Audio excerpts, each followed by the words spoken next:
Bom dia, meu nome é Maria Carolina Salomão e, dando continuidade aos seminários, hoje eu vou apresentar um pouco sobre os polímeros inteligentes.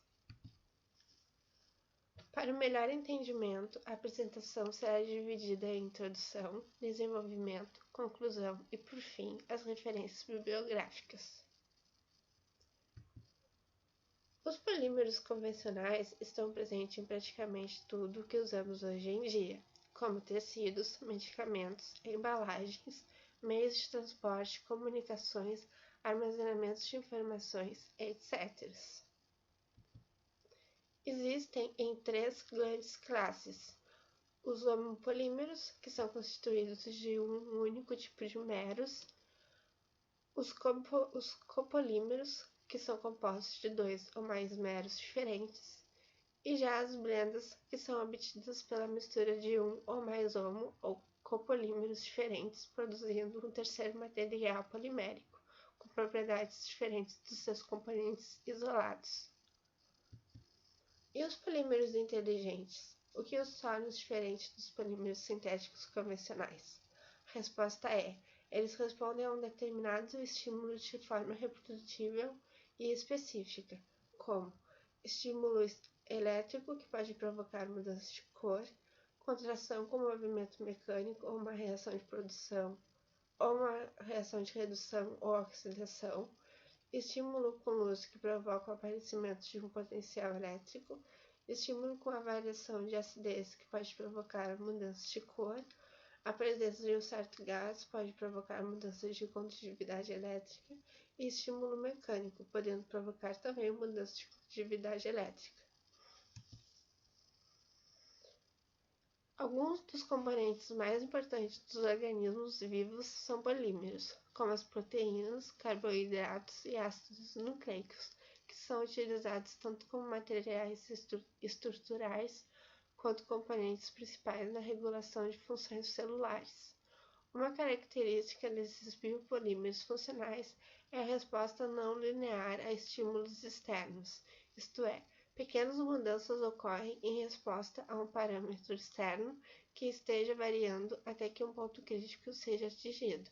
Quando uma ampla mudança ocorre como resultado de uma pequena variação do parâmetro, após a completa transição, não ocorre mais resposta significativa do sistema. Na tentativa de mimetizar esse comportamento, foram desenvolvidos os polímeros inteligentes, que são capazes de responder a pequenos estímulos externos de maneira rápida, ampla e reversível. Os estímulos podem ser físicos, como temperatura, campo elétrico, magnético e luz, químicos, como pH e força iônica, e bioquímicos, como algumas enzimas específicas e antígenos. O estímulo preciso pode vir em uma variedade de formas, como alterações na forma e no tamanho do material polimérico, alterações nas suas propriedades mecânicas, ópticas ou elétricas, bem como alterações na permeabilidade e alterações na cor ou transparência.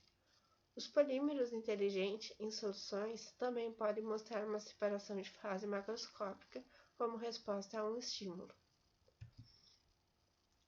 Os materiais inteligentes, como a estrutura molecular correta e capacidade de responder a estímulos selecionados, podem ser usados em fabricações de drogas, diagnósticos, biotecnologia, sensores, sistemas micromecânicos, ópticos e têxteis.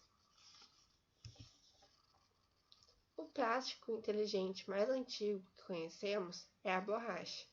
Os nativos sul- e centro-americanos conheciam ela muito antes da chegada de Colombo à América. Era chamada de cauchou e eles a extraíam das seringueiras e faziam bolas para se divertirem. Por que a borracha é um material inteligente? Porque na forma vulcanizada ela volta à sua forma original depois de ser deformada por um esforço mecânico, ou seja, é um material com memória. Um pedaço de borracha se lembra de sua forma original, por isso pode ser chamado de inteligente. Além disso, ao ser estimulada por um esforço mecânico, a borracha responde com uma contração de forma. Só para lembrar, a vulcanização é um processo descoberto por Goodyear em 1839, onde as moléculas de poli e isopreno são interligadas por átomos de enxofre, produzindo o que chamamos de borracha.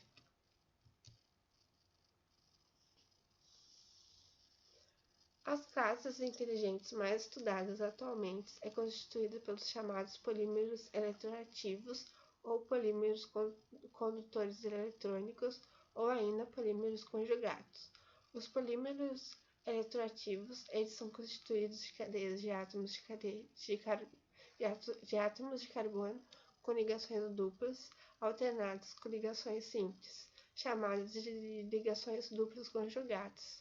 A estrutura protótipo desta classe de materiais é o politransacetileno, que contém somente átomos de carbono e de hidrogênio. A figura mostra a estrutura química dos plásticos inteligentes mais comuns. As partes assinaladas em azul representam as unidades repetitivas. As indústrias dos plásticos podem se beneficiar com o avanço de pesquisas especiais que envolvem o uso de polímeros inteligentes capazes de mudarem a cor para indicar que o alimento acondicionado em embalagens plásticas não está em condições adequadas de consumo. Quando algum alimento perde a sua qualidade, libera naturalmente alguns compostos químicos que são detectados pelos polímeros inteligentes desenvolvidos, gerando a mudança de cor na embalagem. Como as alterações do pH dos alimentos são determinantes para que as embalagens avisem que o produto está inadequado. Aqui no Brasil, as embalagens inteligentes ainda não são tão comuns como em outros países, mas considerando o crescimento recente que esse mercado vem apresentando mundialmente, a expectativa é que as marcas comecem a utilizá-las cada vez mais.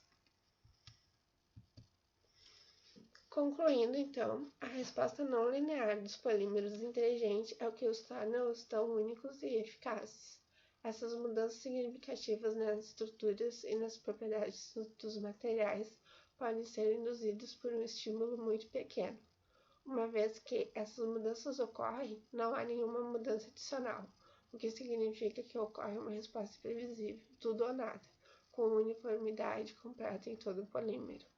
Pode iniciar um grande avanço para indústrias, principalmente nas de alimentos, por terem a capacidade de demonstrar nas embalagens se o produto ainda está em seu prazo de validade. Aqui as revisões bibliográficas utilizadas para realizar esse trabalho e obrigado pela atenção.